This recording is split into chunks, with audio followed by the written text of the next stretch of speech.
Hi there, good day. It's Monday, I think. I'm going to talk about some things because as you know, I use a phone that doesn't give me a lot of memory. And so I naturally process an enormous amount of data, all the time. So when you think of it being this is a computer terminal, right? Your heart is a powerful vortex, right? Most powerful magnet to spin that vortex, which is spin your Merkaba. So,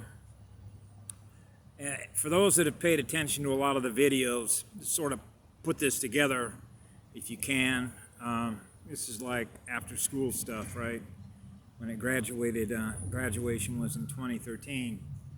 But there was a gal named Lori Ladd who I absolutely love her spirit and love the way that she imparts consciousness, memories, programs, paradigms, etc., right? So if you notice that I talk a lot about my childhood, because there is a difference between, if you will, how you know what's true, how you know what's not true, and that's called Gnosis, which is what I call self-knowledge, which means I don't have to keep relearning something that I've already learned somewhere in the past. Goddess knows how far back that goes, but you just know these things, which is your intuition. So when you're following your intuition, which means the Gnosis that you know, which is true, which is what love is, which when I got here as a child, and I've mentioned this many times, when I read my first newspaper, I realized right away that I was engaged in a spiritual war, which is an energy war, which is a frequency war. Because when you understand when your own auric energy field is in a state of peace, you're in a state of balance, you're in a state of harmony. It's priceless because it's timeless. We're not chasing a time clock anymore.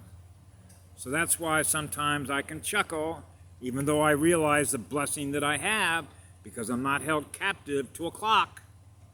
It's what I call time card programming.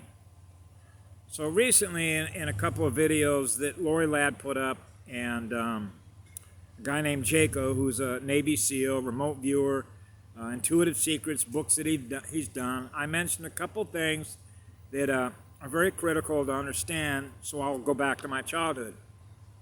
Why was I giving away so much material stuff? Lose mass density. Why is that important? To move from carbon-based to silica-based. And what if you're silica-based? Well, I figure most of you probably had experience because we're now in the information age.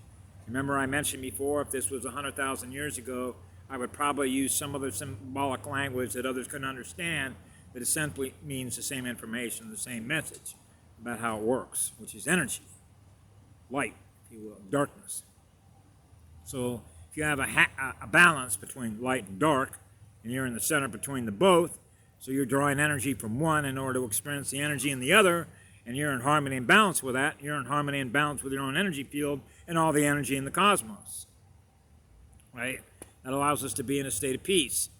And you cannot place a money value on being in a state of peace, which is why money's never been important to me. My energy being in balance is what's most important to me, because that's what I experience, is my energy, okay? Just like we all do. So if our energy is in a state of peace, you can imagine what that means. Your mind is in a state of peace. You're not in a state of chaos. So one of the things that I realized was when you're more silicon-based, think about quartz. Quartz. What does quartz hold? Quartz crystals. And if you go back to the early radios that I was putting together when I was a child, those were shortwave radios that were using crystals. Crystals that have frequencies that are in what? Memory. Okay? So now we sort of